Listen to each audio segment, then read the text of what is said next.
What's up, guys? You're watching Loveshack TCG. My name is Braden, and this is episode 3 of Pack in Review. We'll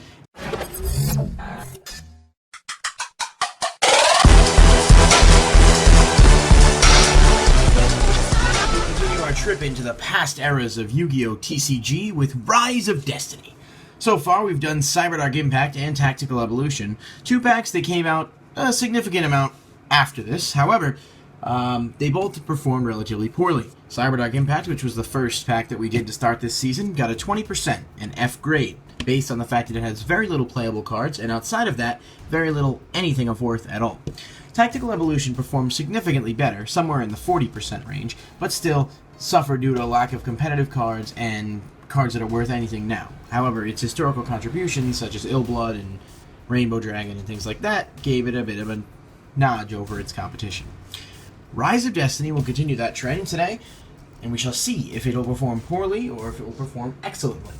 Now, as always, we grade based on 3 things that I've simplified to make it very simple. 1, history, 2, price, and 3, competitiveness. Today, of course. These 3 things are broken down, factored out, and then added together to get one final grade. And as always, after we finish the video, we'll open up a pack and we'll see if we're able to pull anything. So far, I have not pulled a single foil out of anything I've opened this season. Maybe that'll change with this. But without any further ado, let's begin with history. Historical contributions. I can't speak sometimes, okay? I just got out of work. It's hard to make these videos perfect. I said history. I fucked it up. I get it. Alright, let's do this. Rise of Destiny. History. Okay, so, history-wise, there's probably about 5 cards in this set that you'd probably recognize off the top of your head, unless you're a hardcore gamer who's been playing for years and has every single idea of every card and even memorizes things by set ID. Those cards are as follows: Divine Wrath, Monster Reincarnation, Machine Duplication, Full Seer Dragon, the Dual Mode Beast, and the Creator. Now, there are some other cards in this set, but most of them are terrible, and some of them are only foil because they were rares that were also printed as ultimate rares, a trend that this pack, as well as Cyberdark Impact, used to carry. Now, I'm going to be honest and say I loved that. I loved being able to get a pack that had rares and supers available as ultis as well, because it meant your odds of pulling more things in the packs were, obviously greater. However, because packs nowadays have 100 cards instead of 60 like this set does, it's not exactly practical anymore. Unfortunately, they don't do it, but it would be really cool if they did. That being said, there's probably somewhere around, I'm just going to throw this number of probably like 8 to 10 at least off the top of my head that do have cards available as rares, supers, ultras, and ultis at the same time. Now, let's say history. Divine Wrath is a card that still sees play today. However, it did not always be that way. When the card first came out, it did not see any substantial amounts of play because there were other cards that existed that did the same thing better. Either that, or because there were so many cards that weren't on the list, like Dark Magician of Chaos, Premature Burial, just to name a couple, the meta was very different and cards like Divine Wrath weren't highly necessary. It's not to say it's not a good card, because it really is one of the best counter traps that is legal in the game right now. However, history-wise, it was never that relevant. Machine Duplication is a card that should be iconic. It was part of the Troop Dupe Scoop format, in which Card Trooper was at 3 and had its own OTK that was extremely simple to perform, and it's also been used as a tech in certain Karakuri decks, and even the new Cyber Dragon deck that has Core and some other cards that can really benefit from the ability to use Machine Duplication. As recently as Gimmick Puppets, in fact, we've been able to see this in action with cards like Drury Doll. So, Machine Duplication is both a historical card because of its relevance in significant formats like Troop Dupe, and it's a current card, which we will touch on a little bit more when we get to the competitive section. The Creator is a really cool card as well, but one that is not worth anything. When I was about 10 years old, I actually bought a pack of this and pulled an ultimate rare version of the Creator. I was so excited because I went on ToyWiz after I pulled it, and ToyWiz told me it was somewhere around 90 bucks. Now I realize ToyWiz is a horrendous site to use, and they inflate their prices by almost, 200%. However, at the time, as a naive little child who knew nothing other than damaging my cards and ruining cards that I could have today that would probably be worth a lot of money, I was excited. With that being said, Full Seer Dragon, the Dual Mode Beast, as well, has seen a lot of play in skill drain based decks and is still an iconic card because of how cool it is and how it's a virus target for all 3 virus cards. 2 virus cards technically. Not Crush Card Virus, but whatever. Shit happens. It's a cool card. That's the point. Point in case is Full Seer Dragon, Dual Mode Beast. Awesome card. Anyway, history-wise, this card did not have too much significance. The cards that do see play in it now anyway, were not seen as a huge deal upon their release because of the time in which this pack came out. So, I'm going to go ahead and give it a 2 out of 5 for history. Solely because some of the cards are iconic, and even some of the commons have relevance from the original Yu-Gi-Oh! Series. I believe even the creator saw play in the original Yu-Gi-Oh! Series during the Orichalcos arc. However, the cards themselves are not that great. So, 2 out of 5. Shifting gears to price, because my incoherent rambling and occasional slip-ups in the first section of this video took up more time than I would have liked, and I refused to edit these because I wanted to give you completely unfiltered, uncensored embarrassment. Let's go to price. Price-wise, there's only 2 cards in this set right now that breach $10. That would be Monster Reincarnation as an ultimate rare, and Divine Wrath as an ultimate rare. Divine Wrath can go as high as $30 if you have it in first ed mint condition, although according to TCGPlayer and eBay, the average price for the card is somewhere around $15 to $17. It's a card that has seen play in certain decks like spellbooks, and other decks that can have the space to throw away an extra card without having to worry about the repercussions will play it. It's a cool trade bait card, and it used to be worth maybe only $3-4, so to see the significant price spike is a reassuring thing. Machine duplication never really broke 10, although there was a short period of hype in which Cyber Dragon deck made it go up a little, but from what I can see, it ranges from $5 to $6 and is about that amount. Monster Reincarnation can be higher than 10. It's been an occasional tech in Lightsworns as well, but with the new Lightsworn Sanctuary card that's going to be coming out, I'm not even sure they'll need it anymore.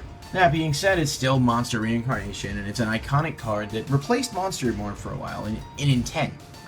Did it do so effectively? No, but when it came out, it was meant to act as a substitute. It's still a cool card that still has a few practical uses, although throwing away a card in your hand to get another card in your hand back to your hand is still a -1, and in most scenarios, decks do not want to take that risk.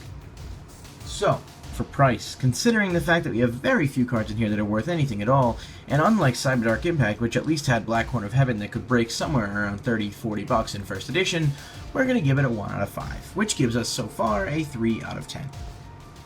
Now, we will go on to competitiveness today, because today is really what's the most important. As much as it's cool to take a nostalgic look back at the past, this metagame is current, and the Yu-Gi-Oh! Metagame is ever-changing. So, if a card is not good today, it really doesn't mean much at all. And other than as a fond memory of when you were a child and playing, you know, in a way that actually mattered, didn't matter, if that makes any sense at all. So, competitiveness. Divine Wrath does see some play. It's a cool card that lets you discard a card to negate the activation and effect of an effect monster's effect and destroy it. It can negate Honest, it can negate Evil's Arlagia, it can negate anything. It's a counter trap. It's spell speed 3. It can get around absolutely anything at the cost of discarding a card. Some decks don't necessarily like this cost, however, it's not that bad considering the rewards. A card that just negated effects without any kind of drawback would be way too powerful, and a card that did anything more than this one does would be completely useless. So they struck the best balance they could with what was available in order to avoid breaking the game, or at least breaking it in ways that doesn't line Konami's pockets, with cards like Tenki and other ones. Artifact Sanctum is another one that I have some mixed feelings on, but we got a new ban list coming out in a couple of weeks, so perhaps they will make some changes in the right direction. However, my hopes are not as high as they should be. Other than that, Monster Reincarnation has seen play in some Lightsworn decks, but Lightsworns have trouble topping because of the lack of consistency. Now, it's possible they could end up seeing some increased consistency with all the new cards once we have them all in the TCG, and it's possible to see how they work with some of the other cards that we have. I might be able to formulate a better opinion on the matter. Machine Duplication is seen as more of a tech, but it's more of an OTK card than anything. Its most effective uses were in the Troop Dupe deck, which is no longer legal to play due to the banning of, well, Heavy Storm, which pretty much ensured you were able to go for game, and Card Trooper being semi-limited, so that you can't just drop 3. Other than that, Full Seer Dragon saw play for a little while in different Malefic skill drain variants, but it was never that great, and it was one of those cards that the player base just wanted to test because some people were hoping they could make a profit off of it. When you really round that up and take into consideration that the rest of the cards in this pack are nothing more than filler commons that don't do much at all, I can't see the price going any higher than 1 out of 5. If you were to even add up the 3 most expensive cards in the set, you barely break 20, which means Black Horn of Heaven has this beat pretty effectively. So, if we add up all of these together, we have a 4 out of 15. Breaking that down in the best possible way is going to give you a ratio of somewhere around 2 out of 7.5, which, again, doesn't really do all that much. Let's see. 4 divided by 15 gives you 26.6%. That being said, this pack still beats Cyberdark Impact. And we will still give it an F. Although it tried, and it certainly tried well, Rise of Destiny is a reminiscent of an era in which the Yu-Gi-Oh! Packs were really not all that exciting. This didn't really start to change until the Lost Millennium came out, causing a period of almost 3 to 9 months in which buying booster packs, for those of you who are actually into that as opposed to buying singles, was not really the best thing. However, maybe we'll pull something awesome here, like Ultimate Monster Reincarnation or Ultimate Divine Wrath. Something that I can say, well, maybe this pack isn't so bad. Maybe not, though. Look at Yugi's looking at me saying, don't open it. He doesn't want me to open it. He knows it's going to be bad. But after what's been an interesting video experience and a review of a pack that I was almost certain would beat Cyberdark Impact, we've got Rise of Destiny, 26.6%. Congratulations, Rise of Destiny. You've done well. Now, let's crack it open and see what wonders await.